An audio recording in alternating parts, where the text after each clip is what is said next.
Chers tous, bonjour Cash, mardi 22 avril 2025. Alors, finalement ça commence par un peu saouler, comme saoule les réseaux sociaux, par leur contenu, l'affaire de Nazi.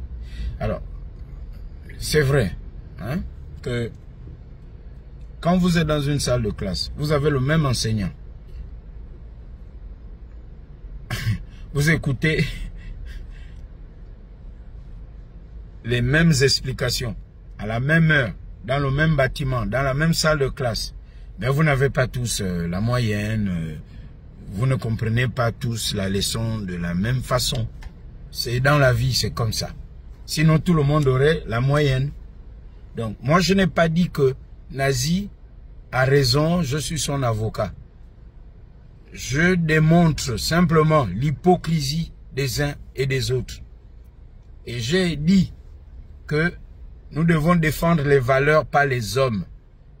Mais je ne suis pas surpris que ceux qui sont allés à l'école, qui viennent pérorer, qui viennent, étaler leur savoir-faire, je ne suis pas surpris parce qu'il y a une différence entre ce qu'on a appris de façon théorique et ce qu'on doit appliquer. C'est ça souvent le problème avec notre élite. On est régulièrement en train de faire prévaloir ces présomptions de compétences. De quoi s'agit-il exactement? Je vais parler simplement pour que tout le monde comprenne bien. Le Gabon, c'est comme une maison. Il y a les parents dans la maison, papa et maman, et il y a les autres enfants. Nous sommes une famille. Mais cette famille est élargie parce que notre père et notre mère ont des frères et sœurs. Il y a les oncles, il y a les tantes, il y a les cousins, il y a les cousines, il y a les grands-parents.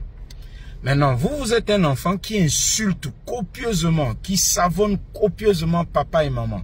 Au point où les voisins disent, oh, mais comment? L'enfant là, comment il peut insulter son père et sa mère comme ça? Tout le quartier ou tout le village sait que toi là, quand tu as commencé avec ton père et ta mère, mais enfin, c'est terrible. À la limite, tu es un enfant maudit. On dit, mais comment il peut être aussi violent verbalement et parfois physiquement avec ses propres parents, ceux qui l'ont mis au monde? Il y a des gens comme ça. Mais cette personne, après, dit, oh, vous là, moi je peux insulter mon père et ma mère. Hein. D'abord, c'est mon père et ma mère, ils sont à moi. Mais je ne vous autorise pas, vous, à manquer de respect à mes parents. Est-ce que ça a un sens? On va dire, mais lui, il a un problème. Soit il a flirté avec la folie, il est bipolaire, en tout cas, il a un souci. C'est ce qui se passe chez nous au Gabon. Vous insultez vos parents, vous insultez votre pays, votre père et votre mère, vos autorités. On n'a pas dit de ne pas critiquer. Tu peux dire, ah, ce que papa aussi fait à maman, là, ce n'est pas bien. Hein? On a appris que papa court derrière une collégienne. Bon, nous allons nous réunir. Je vais réunir mes frères et sœurs. Tu vas vers ton père, papa.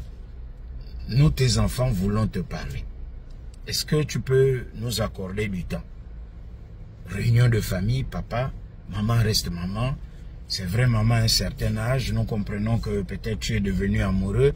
Mais cette jeune femme-là, qui a notre âge et peut-être moins âgée que nous, ne doit pas manquer de respect à maman. Ça, c'est une façon d'expliquer à ton père ton mécontentement. Mais si tu viens devant la cour de la maison et en train de dire à haute intelligible voix, mais c'est comment ça, c'est quoi, maman, et tu injuries aussi la femme avec qui papa a fait l'enfant. Tu deviens fou. C'est ce qui se passe. Maintenant, vous avez ouvert la porte. C'est même dans la Bible, hein, c'est même spirituel. Ouvrir la porte. Quand on dit tu as ouvert la porte, même les maladies, tout ce qui est mauvais rentre. Vous avez ouvert la porte. Nazi utilise le même narratif, les mêmes mots, le même ton que vous. Et vous vous dites que c'est lui qui en fait trop. Je n'ai pas dit que le ton qu'il utilise, les injures, c'est bon. Moi, depuis que je dénonce ça, lorsque j'ai dit qu'il y a trop d'impolitesse sur les réseaux sociaux, il y a un des impolis en chef qui est en France, non? Il m'a insulté. Combien d'entre vous êtes sortis pour dire que mais Chamberlain a raison de dénoncer ça? Alors, c'est cette hypocrisie-là. Parce que là, cette fois-ci, vous avez certainement des intérêts de ce côté. Ce sont vos proches. Et là, vous dites non, trop, ça n'est trop. Il n'est pas gabonais comme on l'entend. Il a la peau blanche. Et son village est où? Sa tribu. J'ai écouté tout ça. Maintenant, je dis, ça c'est de l'hypocrisie. Vous avez ouvert la porte. Parce que vous ne condamnez pas l'invective, la mauvaise éducation. Vous la condamnez selon que ça vous arrange. On doit condamner la mauvaise éducation, l'invective, l'impolitesse, d'où qu'elle vienne. Il faut la condamner. C'est pour cela que je dis qu'il faut défendre les valeurs et non les hommes. Regardez, les élections nous démontrent que ce n'est pas la Cour constitutionnelle qui fait le rabatteur des électeurs, qui organise les élections, les PV. Elle infirme ou confirme. On a longtemps insulté Madame Marie-Madeleine Borancho, sa vie privée. Monsieur René Abogué là, jusqu'à faire allusion à ses traits physiques, etc. À Monsieur Ngoulakia et plein d'autres magistrats, etc. Est-ce que c'est ça la critique? Mais où était le syndicat, ou je sais pas moi, quel autre érudit en droit pour dire, ah non, voilà un long poste pour dire, bon, à partir d'aujourd'hui, la loi va s'appliquer. Hypocrite que nous sommes. Voilà, c'est le sens de ma vidéo. Je ne dis pas que, bon, telle a raison, telle insulte est moins parfumée, l'autre plus parfumée. Non. Il faut condamner l'injure, d'où qu'elle vienne, cache.